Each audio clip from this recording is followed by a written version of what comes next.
It's not about what you can't do. It's about how are you going to do it. And I think that was a different platform saying, how are we going to do it? And that's what I was so pleased to have the opportunity to be a part of. And I never underestimated the importance of health, the health of the driver, the health of the child, the health of all people involved in school transportation. From Tyler Technologies, it's the Tyler Tech Podcast, where we talk about issues facing communities today and highlight the people, places, and technology making a difference. I'm your host. I'm Jeff Harrell, the Director of Content Marketing for Tyler Technologies, and I'm so glad you've joined me. Well, I'm very excited today because we are kicking off a series that we will sprinkle in throughout the rest of 2021 on school transportation. Now, when I was a kid and rode the bus, or even when my kids would get picked up by the bus, I just figure, hey, the bus shows up, kids hop on, off they go. But there's much more to it than that. When should the bus arrive? Where should it arrive? How does it arrive so that students don't have to cross the street and have a dangerous situation? There is a lot that goes into school transportation, and so we are very excited to bring you great conversations with subject matter experts throughout school transportation over the next several months. Now, this series will be hosted by Kim Rentner, and you've heard from Kim before. She has been on the podcast. She is part of Tyler Technologies and an expert in school transportation. She will be having conversations with different subject matter experts. You're going to love this first one with Dr. Linda Bluth. Kim will talk about her impressive resume. You won't want to miss this discussion on the positives that alternative modes of transportation bring to the industry and Dr. Bluth's tips on what messages should be sent to parents regarding these. Here's Kim Rentner with Dr. Linda Bluth.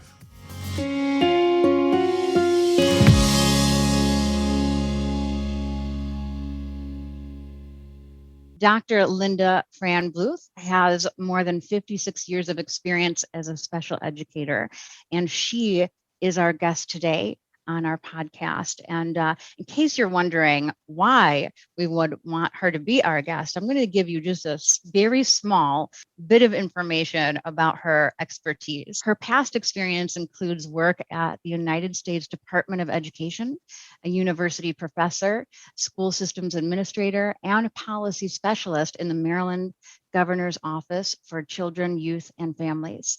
Dr. Bluth has presented on a variety of transportation topics in 44 states, Canada, and Dubai since 1981. She received her doctoral degree in special education from the University of Illinois in 1972. Dr. Bluth is currently employed by the National Association for Pupil Transportation as a special needs transportation consultant. Like I said, that is really only a little soundbite of some of her expertise. So we are more than honored to have you here with us today. Dr. Bluth, welcome. Thank you so much. It's a pleasure to join you. We are so thrilled, and I could just pick your brain for hours, but I'll try to whittle it down. So let's get right to it. And I want to start with the first question. How did you get into transportation? You have all of this wonderful knowledge, education, background. Why transportation? I was very young as a teacher. I had a master's degree and I was teaching special ed students. And one of the requirements, and this is before 94, 142, I'm talking now around 1960, just in the 60s, early 60s, middle 60s. I had a student who wet the school bus seat. And the bottom line was, if you weren't toilet trained, you couldn't ride on a school bus. I went to the director of transportation. I said, it's my fault. And it was. I forgot. I was running late and I forgot to let the kids go to the bathroom. I always had the kids go to the bathroom before they got on the bus because some of them had long routes. It was a special ed classroom in a regular school. And he said, sorry, that's the rule. And wait a second, we're talking about the 60s. We're talking about no 94, 142. And so we're talking the 60s here. And I begged and pleaded with him. Father was killed in Vietnam. Mother worked in a factory. Every day I picked up that kid and brought it to school. And every day I took that kid home from school. And one of the things I said to myself is, as stupid as this may sound, I'm going to make a difference when it comes to inclusion of kids on school buses. So this is before the word mainstream, before the word inclusion was ever spoken. And as a result of it, I had a postdoctoral fellowship at the U.S. Department of Education. You'll see it on my resume. I was so emphatic that transportation become a related service. And I was emphatic that these children would no longer be excluded. My parents always said, it doesn't matter what you do, but make a difference. And I decided I was going to make a difference. And so I've never had much competition because it's not where most special educators go. They go to curriculum, they go to extracurricular activity. And I have just focused because transportation is the key to access to education for many children. That is so awesome. Do you think that COVID-19 influenced the thinking of transporters of children with special needs across the nation with regard to utilizing alternative modes of transportation? I think that if we talk about education in general, I think that education was caught completely off guard when it came to COVID-19 and this pandemic. And I think that as educators, regardless of what capacity they were serving in, they were faced with a number of realistic issues to deal with. Special education is interesting because special education is an entitlement. It's based in the Individuals with Disabilities Education Act. And so we're talking about something that has a long standing of entitlement with a free, appropriate public education for children with disabilities who are eligible. What COVID-19 did is it really threw the special education community into a crisis. And the reason I say this is that as school systems were beginning to develop virtual learning for children, there were many children with disabilities that really could not benefit. So I'm talking about children with autism. I'm talking about children with emotional disturbance. I'm talking about children that were severely intellectually limited.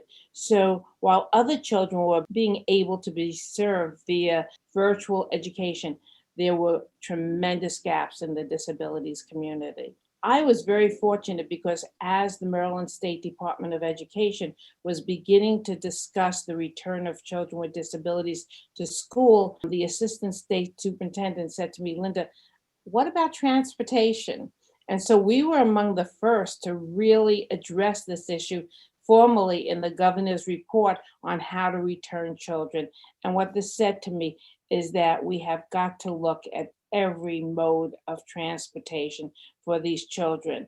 And so the Maryland State Department of Education, as early as May 2020, I think it was the first in the nation, we participated in a webinar with NAPT, and we had developed a matrix of questions that we asked.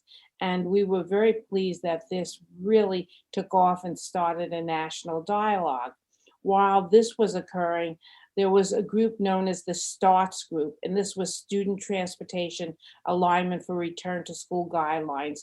And Susan Trump and myself were asked if we would participate in assisting with guidelines. I liked the fact that for the first time, I saw transportation personnel really thinking outside the box. I mean, I don't mean this derogatory, but education is very institutionalized. And so is transportation. I mean, you can say this from the 1939 beginning of the National Congress on School Transportation. So I think what really occurred is people were forced to think in a different way. And I want to make sure that people understand this.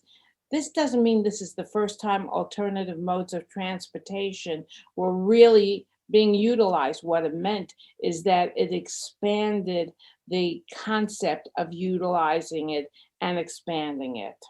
I think you bring up several good points. One, right there towards the end, this is not the first time we've used alternative modes of transportation, many of us in transportation, right? That's what we do. Sometimes we change the plan based on equipment needs, certainly, or because of going out of district, McKinney-Vento, all types of things. Now we just have to do it for different reasons. But I wanted to elaborate and kind of highlight something that you had said, the word entitled, right? Entitlement for these students, meaning really they're entitled to the service. And I don't want to create that meaning for you. I'm thinking that's what you mean. I think that's what I think of it is they're entitled to the service. So I think they're entitled to us figuring out how can we give them the best quality of service. Could you elaborate a little bit more Sure. on that as I well? think it's important to understand, the Individuals with Disabilities Education Act has been around since 1975.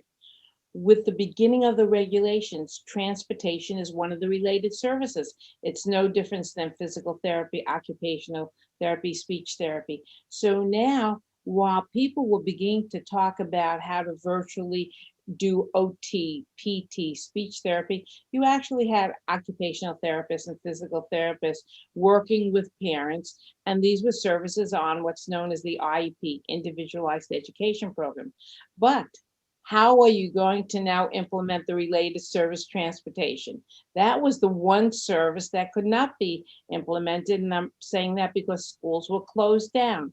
So parents of children with disabilities were shouting louder than any other parent saying, look, my child is not benefiting. I have a child who's autistic. I have a child that's nonverbal. I have a child that's emotionally disturbed that will not sit in front of a computer. What this did is it forced the transportation community to come back and have as its highest priority, interestingly, children with disabilities. And I've never known the population of children with disabilities to really become such a high priority. And I have to say, I give credit to the transportation community for beginning to think about what can we do? So with the CDC guidance in terms of 6 feet, what do you do about the child who doesn't wear a mask, has an entitlement to the related service transportation? Now the transportation community had to work with the health community and say, you know something, what are we going to do? We can't say that we're going to have a denial because someone doesn't have a capacity to wear a mask. And I think that what I saw was tremendous interdisciplinary cooperation. I never saw the transportation community move out to the health community, move out to the psychology community. And what I kept emphasizing in webinars, it's not about what you can't do. It's about how are you going to do it. And I think that that was a different platform saying, how are we going to do it? And that's what I was so pleased to have the opportunity to be a part of. And I never underestimated the importance of health, the health of the driver, the health of the child, the health of all people involved in school transportation. So I think that we link the entitlement, the definition of the related service transportation, which begins with travel to and from school, and other disciplines to really bring these children back to school. It's amazing how many things have to be taken into consideration. And it's been amazing to see the collaboration through all of this. Speaking of that, do you see implementing alternative modes of transportation a larger part of the IEP process? IEP meaning individualized education plan. Sometimes there's a meeting, and certainly if transportation services are needed, then we need to include those folks, right? So do you see this becoming really more of the norm? I see it becoming much more of the mainstream, and not just only for children with disabilities. I see it for the children on the McKinney-Vento. I see it for children in rural areas. I think what the challenge is there's no argument about the fact that school bus safety is a very prominent part of our culture. The question is, how do you get the alternative modes of transportation to hold the same safety track record? And I really think that we're underestimating that challenge right now. It's easy to talk about something, but when you begin to go more universal into the school system mode of transportation, I think that people are not really recognizing how much of a challenge this is going to be. So what kind of things do you recommend really in preparing, knowing that this is going to be a challenge? So we know that what kind of things can we do or outreach really to prepare for these alternative modes of transportation?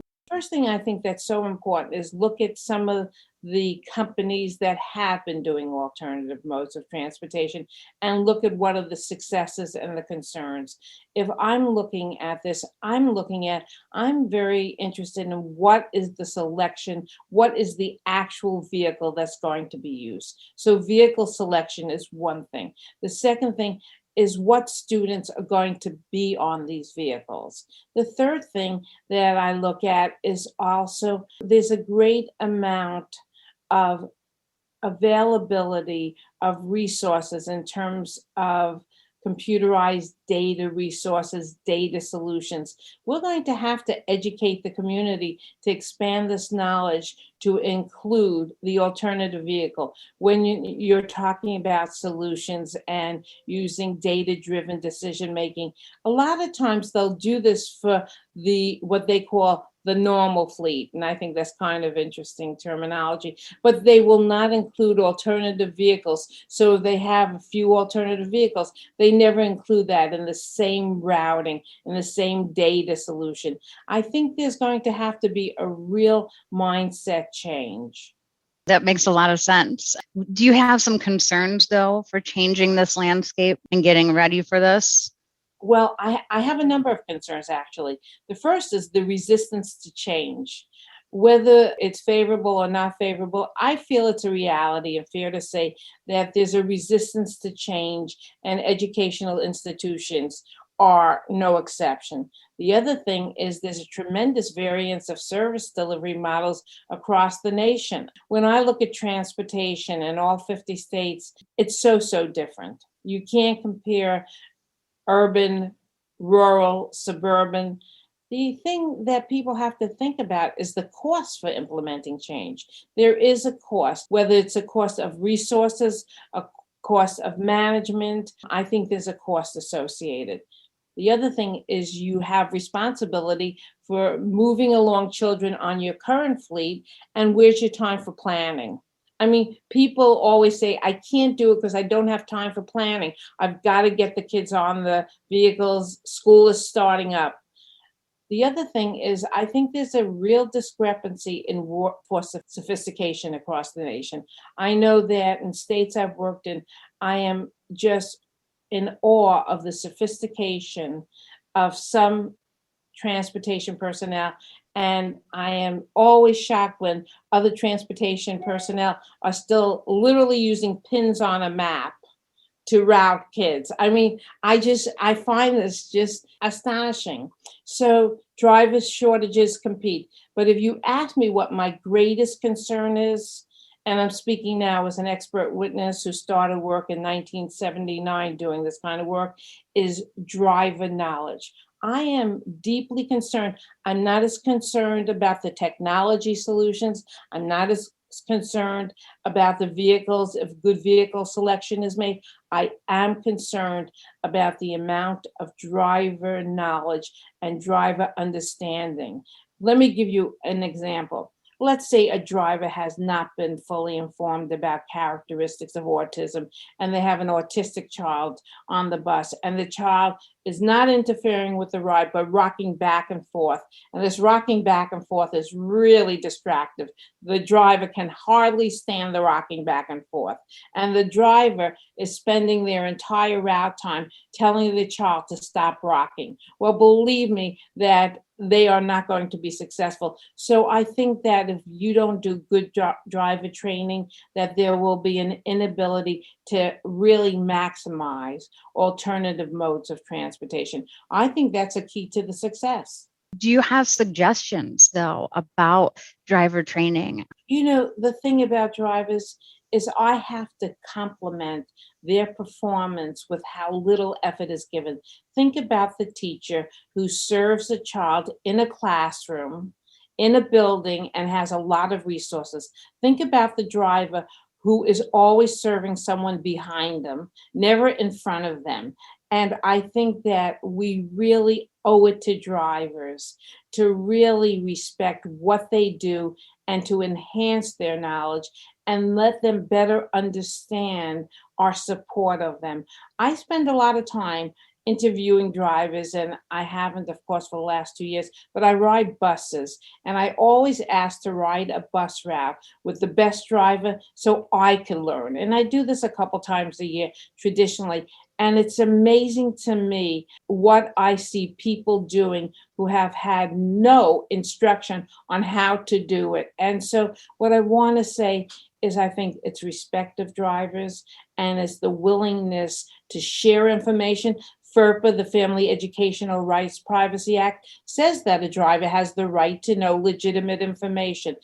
We in school systems are still lacking of that understanding, although in the regulations of FERPA that was reauthorized, it speaks to transportation specifically about sharing information. So I hope that we put in the effort that we need to in driver training and that we don't shortchange drivers so that they have the opportunity to be successful. And I was thinking of asking you next about positives associated with alternative modes of transportation. And I think that for drivers, alternative modes could be a positive. Maybe there's someone who definitely wants to have a school bus permit, but not necessarily drive that really large vehicle and obtain the CDL and all of those things. So I'm thinking there's some positives to our industry for the drivers themselves. Do you feel like that? I think there are some definite positives. One is this provides an opportunity to drive a vehicle that you're more comfortable with. This provides an opportunity if you like serving an individual child or fewer children, you can serve fewer children. This provides an opportunity to know families and know children. So I think that that's one real positive. I think it also has the opportunity to bring into the workforce people that do not necessarily want to drive what's known as the big bus. And I think that if this group is really respected as an individualized population, that they can enhance the opportunity for service delivery. What I really think is that we have to look at alternative modes of transportation as part of a system of service delivery. And I think that we have to not think of it as two systems. This is our regular system. This is our alternative. When we no longer talk that way, I'll be pleased. I would like to see people saying we have a continuum of service delivery that meets the needs of our community. And so there's not the stigma of you ride what they call the small bus. I think it's time to really enhance our thinking and break the stereotypes. I could not agree more. Actually, sometimes when I see special needs, I think, don't we all have special needs, really? So I could not agree more. I love that. What information do you think parents should know regarding, considering alternative modes of transportation? That is something that I think is so important because unless you work in transportation, there's a lot of things that you wouldn't know. And we want to arm the parents with some information, right? I think it's important that you don't just have a flyer on alternative modes of transportation. I think the best way to communicate with parents is to really have a one-page fact sheet that is a question answer type of thing. What does transportation services look like in whatever name school system? What is the continuum of services? What type of transportation vehicle can my child be expected to ride on? I think that parents really need to have a question answer one pager so that they understand, wow, this is part of the regular system. This isn't something that they're doing because my child has a disability. This is something that's being done to meet my child's needs. I also think that parents should be encouraged to allowed to ask a lot of questions about the vehicle that is being utilized, the training of the driver using the vehicle, the length of time their child should be on the vehicle. The number one question when I was employed by the State Department of Education for many, many years and dealing with transportation that I received, and I just retired this last October, and the directors of transportation in Maryland, because I work as a consultant to the Maryland Association for Pupil Transportation, the number one question parents say to me is, who can I call within the school district if I have a question about transportation. So I think that parents will be a lot more comfortable about an alternative mode of transportation if they know it's part of a continuum. It's not something separate because their child has a deficit. If they see it as something that is utilized to meet a child's needs, whether it's a child that's homeless, a child that's on a rural road, a child that is in a wheelchair. I mean, there's just a lot there. So I think parents need to be asked, what do you want to know? And I would do a focus group with parents, honestly, and say, what do you want to know? And that's how I would develop my fact sheet. I think that's excellent advice for any operation. Thank you. So I'm always save the tough question for the end for all of my guests.